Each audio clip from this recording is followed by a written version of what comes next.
بسم اللہ الرحمن الرحیم۔ السلام علیکم، میرا نام ڈاکٹر سائمہ اقبال۔ میں آپ سب کو اپنے یوٹیوب چینل نئی سوچ وتھ ڈاکٹر سائمہ پر خوش آمدید کہتی ہوں۔ آج میرے لیکچر کا عنوان ہے ریڈیائی صحافت۔ آج سے 70-80 سال پہلے کوئی شخص تصور بھی نہیں کر سکتا تھا کہ وہ ایک نئی قسم کی صحافت کو جنم دے گا جو بہت جلد ایک نہایت اہم مقام حاصل کر لے گی۔ 1930 تک یہ حالت تھی کہ امریکہ کے ریڈیو اسٹیشنوں میں خبروں کا بلیٹن مرتب کرنے کے لیے کوئی الگ شعبہ موجود نہیں تھا۔ بس یوں ہوتا تھا کہ لانچی 2-4 اخبار سامنے رکھتا اور ان میں سے چیدہ خبریں سنا دیتا۔ بہرحال چند سالوں کے اندر نہ صرف امریکہ بلکہ دنیا کے بے شمار ملکوں میں ریڈیائی صحافت کروڑوں سامعین کی خبری ضروریات کو پورا کرنے لگی۔ اشتراکیت، جمہوریت اور فسطائیت میں عقیدے کی جو جنگ چھڑی، اس سے ریڈیائی صحافت کا دائرہ اور بھی وسیع ہوا اور دوسری عالمی جنگ کے دوران میں ریڈیو نفسیاتی جنگ کا نہایت اہم حربہ بن گیا۔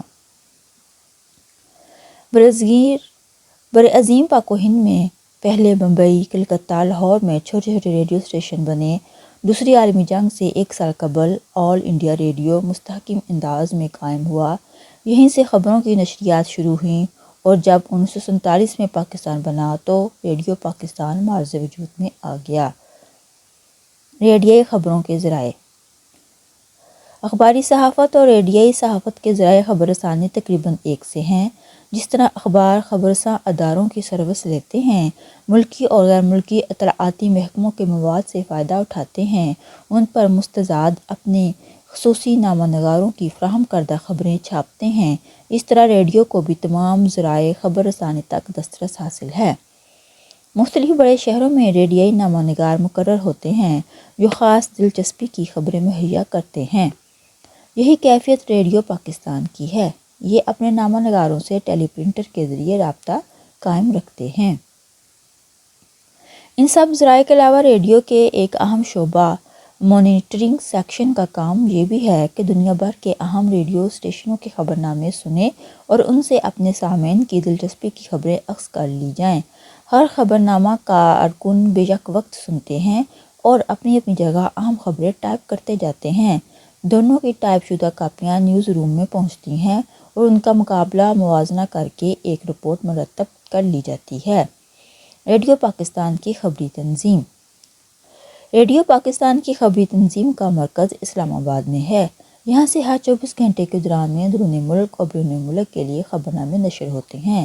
اسی تنظیم کے اجزائے ترکیبی یہ ہیں: نمبر 1، عمومی نیوز روم۔ یہاں بنیادی خبرنامے ترتیب پاتے ہیں، بالخصوص انگریزی زبان کے خبرنامے۔ خبررساں ایجنسیوں کے ٹیلی پرنٹر اور ریڈیو پاکستان کے اپنے ریڈیائی اور عمومی ٹیلی پرنٹر بھی یہی موجود ہوتے ہیں۔ نمبر 2، قومی اور علاقائی زبانوں کا نیوز روم۔ یہاں اردو، پشتو، گجراتی، پنجابی وغیرہ کے خبرنامے مرتب کیے جاتے ہیں۔ نمبر 3، مشرق و مشرقی کریب کا نیوز روم۔ مشرقی کریب کے سامعین کے لیے مختلف زبانوں میں جو خبرنامے نشر ہوتے ہیں وہ یہیں تیار کیے جاتے ہیں۔ نمبر 4، مشرقی بعید کا نیوز روم۔ مشرقی بعید کے ممالک کے سامعین کے لیے مختلف زبانوں میں خبرنامے یہاں مرتب ہوتے ہیں۔ نمبر 5، مانیٹرنگ کا شعبہ۔ مانیٹرنگ کے اس شعبے کا کام یہ ہے کہ دنیا بھر کے اہم ریڈیو اسٹیشنوں کے خبرنامے سنے اور ان سے اہم خبریں اخذ کر لے۔ نمبر 6، علاقائی نیوز یونٹ۔ مرکزی تنظیم کے متحد ان شہروں میں علاقائی نیوز یونٹ قائم ہیں۔ لاہور، پشاور، راولپنڈی، کوئٹہ، حیدرآباد۔ راولپنڈی میں 2 یونٹ ہیں، ایک علاقائی نیوز یونٹ اور دوسرا رپورٹنگ ڈیسک۔ مؤخر ذکر صرف مرکزی حکومت کی خبروں کی فراہمی کے لیے وقف ہے۔ نظام کار۔ نیوز یونٹ 2 قسم کے فرائض سر انجام دیتا ہے۔ اول، مقامی خبروں کے بلیٹن کی ترتیب، دیہاتیوں اور فوجیوں کے لیے خبرنامے۔ دوم، اپنے علاقے کی خبروں کی فراہمی۔ جو خبریں فراہم ہوتی ہیں وہ ہر یونٹ اپنے ٹیلی پرنٹر پر براہ راست اسلام آباد، لاہور اور کراچی کو بھیجتا ہے۔ مرکزی تنظیم میں جنرل نیوز روم اہم ترین شعبہ ہے۔ یہاں صبح 3 بجے کام شروع ہوتا ہے، دوپہر کے 12 بجے تک جاری رہتا ہے۔ گویا یہ شعبہ ہر 24 گھنٹے میں 21 گھنٹے مصروف رہتا ہے اور اس دوران میں ادارتی عملہ 3 شفٹوں میں تقسیم ہو کر کام کرتا ہے۔ جنرل نیوز روم میں خبروں کا انبار لگا ہوتا ہے۔ ان میں سے ایک طرف وہ خبریں ہوتی ہیں جو مختلف قومی اور بین الاقوامی خبر ساز اداروں اور حکومت پاکستان کے محکمہ اطلاعات اور غیر ملکی سفارتی انفارمیشن سروسوں نے مہیا کی ہوتی ہیں۔ دوسرے ریڈیو پاکستان کے اپنے ایک درجن نیوز یونٹوں کے فراہم کردہ خبریں ہوتی ہیں۔ ان کے علاوہ مانیٹرنگ سیکشن کی منتخب خبریں بھی اسی نیوز روم میں پہنچتی ہیں۔ خبروں کے اس انبار سے چند اہم ترین خبریں منتخب کر لی جاتی ہیں۔ ان کے پورے مطالعہ کے بعد ایڈیٹر حضرات اسٹینوگرافروں کو خبریں اسی روپ میں لکھواتے ہیں جس میں وہ نشر ہوتی ہیں۔ جو صفحات ٹائپ ہوتے جاتے ہیں انہیں قومی زبانوں کے نیوز روم میں بھیجا جاتا ہے تاکہ اردو اور علاقائی زبانوں میں ترجمہ کیا جائے۔ ریڈیائی صحافت کی مشکلات۔ ریڈیائی صحافت کی تکنیک سمجھنے کے لیے ضروری ہے کہ پہلے ان مشکلات کا جائزہ لیا جائے جو ریڈیائی صحافت ہی سے تعلق رکھتی ہیں اور جن سے اخباری صحافت آزاد ہے۔ نمبر 1، انگریزی زبان کے روزنامے 12 بلکہ 16 صفحات کے بھی ہوتے ہیں۔ اردو اخبارات اوسطاً 10 صفحے پر مشتمل ہوتے ہیں۔ ان میں تقریباً 60-70 ہزار الفاظ پر مشتمل مواد دیا جا سکتا ہے۔ اس کے مقابلے پر بڑے سے بڑا ریڈیائی خبرنامہ 15 منٹ سے زیادہ نہیں ہوتا۔ اس مختصر وقت میں 2500 کے قریب الفاظ سنائے جا سکتے ہیں۔ گویا ریڈیو مجبور ہے کہ دنیا بھر کی تمام اہم خبریں اس طرح یکجا کرے کہ وہ کسی اخبار کے 2.5-3 کالموں میں سما جائیں۔ اس مشکل کو حل کرنے کے لیے 2 تدابیر اختیار کی جاتی ہیں۔ اول، خبروں کے انتخاب کا بہت کڑا معیار۔ نمبر 2، تلخیص۔ نمبر 2، اخبار قارئین کی توجہ مبذول کروانے کے لیے میک اپ کے تمام ذرائع بروکار لا سکتا ہے۔ ریڈیو ان نفاستوں کی پیشکش سے عاجز ہے۔ اس میں زیادہ سے زیادہ یہ تدابیر اختیار کی جا سکتی ہیں۔ اول، ابتدا میں سرخیوں کی یکجائی۔ نمبر 2، تعارفی پیرے۔ نمبر 3، اخبار کا تعلق آنکھ سے ہے اور ریڈیو کا کان سے۔ کسی خبر کی پوری سمجھ نہ آئے تو اسے دوبارہ پڑھا جا سکتا ہے۔ ریڈیو میں یہ ممکن نہیں، اس لیے ریڈیائی خبرنامے ان باتوں کا خیال رکھا جاتا ہے۔ اول، تحریر میں غیر معمولی سلجھاؤ۔ نمبر 2، تفاصیل سے گریز۔ نمبر 3، تفصیلی اعداد و شمار کی پیشکش سے اجتناب۔ نمبر 4، اخبار سامنے پڑا ہوتا ہے، اگر صبح کو فرصت نہیں تو دوپہر کو پڑھا جا سکتا ہے۔ گویا قارئین کو یہ سہولت حاصل ہے کہ وہ جس وقت مناسب ہو اسے پڑھ لیں، پر ریڈیو کی خبروں کا وقت مقرر ہے۔ اگر کسی شخص کو اس وقت کوئی ضروری کام ہو تو وہ خبروں سے محروم ہو جاتا ہے۔ دستی ٹرانسسٹر اس مشکل کو کس قدر حل کرتا ہے، لیکن کتنے لوگ ہیں جو ٹرانسسٹر ساتھ اٹھائے پھرتے ہیں؟ ریڈیائی صحافت اس مسئلے کو حل کرنے سے عاجز ہے۔ نمبر 5، اگر اچانک کوئی ایسی بڑی خبر آ جائے جس کا پس منظر دینا ضروری ہو تو یہاں اخبار کے پاس زیادہ وقت ہوتا ہے جس کے دوران میں معلومات فراہم کی جا سکتی ہیں، وہاں ریڈیو کو بہت کم وقت میں پس منظر مہیا کرنا ہوتا ہے۔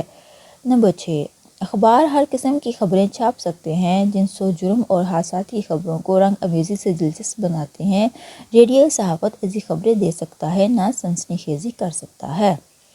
نمبر 7، اخبار پڑھنے والے کم از کم خواندہ تو ہوتے ہیں۔ ریڈیو کے سامعین میں نیم پڑھے لکھے اور ان پڑھ لوگ بھی ہوتے ہیں اور پڑھے لکھے بھی، اس لیے ریڈیائی خبرنامے کی ترتیب میں ایک طرف یہ خیال رکھنا پڑتا ہے کہ اسے ان پڑھ لوگ بھی سمجھ سکیں اور دوسری طرف معلومات کی صحت کا معیار بلند ہو۔ آبادی کے سارے طبقات کے لیے یکساں طور پر قابل فہم خبرنامے کی ترتیب میں جو فنی مشکلات ہیں ان کا آسانی سے اندازہ کیا جا سکتا ہے۔ ریڈیائی صحافت کے مخصوص تقاضے۔ یہ بات روز روشن کی طرح یہ ہے کہ ریڈیائی صحافت اخبار کا نعم البدل کبھی بھی نہیں ہو سکتی، کیونکہ اول، کڑے انتخاب کی وجہ سے ریڈیو صرف خاص خبریں دے سکتا ہے۔ دوم، وقت کی کمی کے باعث خاص خبروں کی بھی مخصوص نمایاں نقوش پیش کیے جاتے ہیں۔ سوم، خبروں کے سننے سے سامعین کو یہ اطمینان نہیں ہوتا کہ انہوں نے پوری معلومات حاصل کر لی ہیں۔ چہارم، اس لیے اخبار سے بے نیاز ہونے کی بجائے مزید حقائق کے لیے سامعین کی پیاس بڑھتی ہے اور بڑی بڑی خبروں کے نمایاں نقوش معلوم کرنے کے باوجود وہ دوسرے روز صبح کے وقت بڑی بےتابی سے اخبار کا انتظار کرتے ہیں۔ پنجم، خبروں کا بے پناہ تنوع بھی اخبار کی ضرورت کو برقرار رکھتا ہے۔ اب ہم ریڈیائی تحریر کی مخصوص تقاضوں کی طرف آتے ہیں۔ جن میں زبان کی سادگی اور سلاست سرفہرست مقام حاصل ہے۔ یہ تقاضا اخباری صحافت کا بھی ہے، لیکن ریڈیو میں اس کی ضرورت زیادہ ہے، اس لیے ان باتوں کا خیال رکھا جاتا ہے۔ نمبر 1، حتی الوسع فقرے چھوٹے ہوں۔ البتہ جہاں کسی واقعے کی جزیات بیان کرنی ہو وہاں کبھی کبھی طویل فقرے بھی دیے جا سکتے ہیں، بشرط یہ کہ اس میں الجھاؤ نہ پیدا ہو۔ نمبر 2، مشکل الفاظ کی جگہ آسان الفاظ استعمال کیے جائیں۔ نمبر 3، اصطلاحات سے جہاں تک ہو سکے پرہیز کیا جائے۔ نمبر 4، چھوٹے اعداد ویسے ہی دے دیے جائیں لیکن بہت بڑی رقوم کے اعداد دینے سے گریز کیا جائے۔ کوئی طویل اقتباس نہ دیا جائے، اس لیے کہ سامع کے ذہن میں الجھن پیدا ہوتی ہے کہ یہ بات کون کہہ رہا ہے، بیان دینے والا یا خبریں پڑھنے والا۔ ریڈیائی تحریر کا ایک اور اہم تقاضا یہ ہے کہ اس میں اتنی روانی ہو کہ پڑھتے وقت لفظوں کے خلط ملط ہونے کا اندیشہ نہ ہو، کوئی رکاوٹ پیش نہ آئے اور سننے والے کی طبیعت پر بھی یہ گراں نہ گزرے۔ اس کے لیے ضروری ہے کہ ریڈیائی تحریر ایسے عیوب سے پاک ہو۔ خبروں کا ڈھانچہ۔ اب ہم خبروں کے ڈھانچے پر آتے ہیں۔ اخباری صحافت میں اکثر یہ ضروری سمجھا جاتا ہے کہ تعارفی جملے انٹرویو میں ان تمام سوالوں کے جواب آ جائیں گے کہ کون، کیا، کب، کہاں، کیوں اور کیسے۔ ریڈیو میں اگر یہ تکنیک برتی جائے تو سامع سمجھنے سے قاصر ہوگا، اس لیے ان سوالوں کے جواب کو 2 یا 3 چھوٹے چھوٹے فقروں میں تقسیم کر دیا جاتا ہے، باقی بات اسی الٹے تکونی انداز میں لکھی جاتی ہے جو اخباری صحافت کا خاصہ ہے۔ اخباری صحافت میں بعض اوقات کسی شخصیت کے بیان کا کوئی اہم حصہ وین میں دے کر انکشاف کیا جاتا ہے کہ بیان فلاں شخصیت کا ہے جو اس نے فلاں موقع پر دیا۔ ریڈیائی صحافت میں پہلے نام آتا ہے اور پھر اقتباس۔ سرخیاں۔ ریڈیائی خبر نامے کی ابتدا میں تمام خبروں کا خلاصہ 1-2 فقروں میں دے دیا جاتا ہے اور یہی خلاصہ سرخیوں کا کام دیتا ہے۔ اگر وقت ہو تو اس کو خبر نامے کے آخر میں دہرایا جاتا ہے تاکہ جن سامعین نے پہلے حصہ نہیں سنا کم از کم خلاصے سے آگاہ ہو جائیں۔ بہرحال دنیا کے بعض ریڈیو اسٹیشنوں کا یہ دستور بھی ہے کہ وہ ہر خبر سے پہلے اس کی سرخی دیتے ہیں۔ تاریخ اور مقام۔ اخباروں میں ہر خبر کی ابتدا میں پہلے اس شہر کا نام دیا جاتا ہے یہاں سے خبر آئی، پھر تاریخ دی جاتی ہے۔ ریڈیو میں عام طور پر ایسا کوئی دستور نہیں۔ بعض ریڈیو اسٹیشن پر خبر سے پہلے شہر کا نام دیتے ہیں لیکن ان کی تعداد بہت کم ہے۔ ریڈیائی صحافت کی دوسری قسمیں۔ ریڈیائی صحافت صرف اہم خبروں کی نشریات تک محدود نہیں، اس کی کچھ اور بھی قسمیں ہیں۔ مثلاً اہم تقریبات ریلے کی جاتی ہیں، صدر پاکستان اور گورنروں کی تقاریر نشر کی جاتی ہیں، کھیلوں کا آنکھوں دیکھا حال سنایا جاتا ہے، کھیلوں کے بڑے مقابلوں پر رواں تبصرہ ہوتا ہے جس سے سامعین کو احساس ہوتا ہے کہ ان مقابلوں کی تماشائی ہیں، حالات حاضرہ پر تبصرے نشر ہوتے ہیں، ترقیاتی منصوبوں پر فیچر نشر کیے جاتے ہیں، پارلیمانی کارروائی کا روزانہ خلاصہ الگ فیچر کے طور پر پیش کیا جاتا ہے، ریڈیو نیوز ریل کے ذریعے سے شخصیتوں سے انٹرویو کیے جاتے ہیں اور بعض تقاریب کے حصے ریکارڈ کر کے سنائے جاتے ہیں۔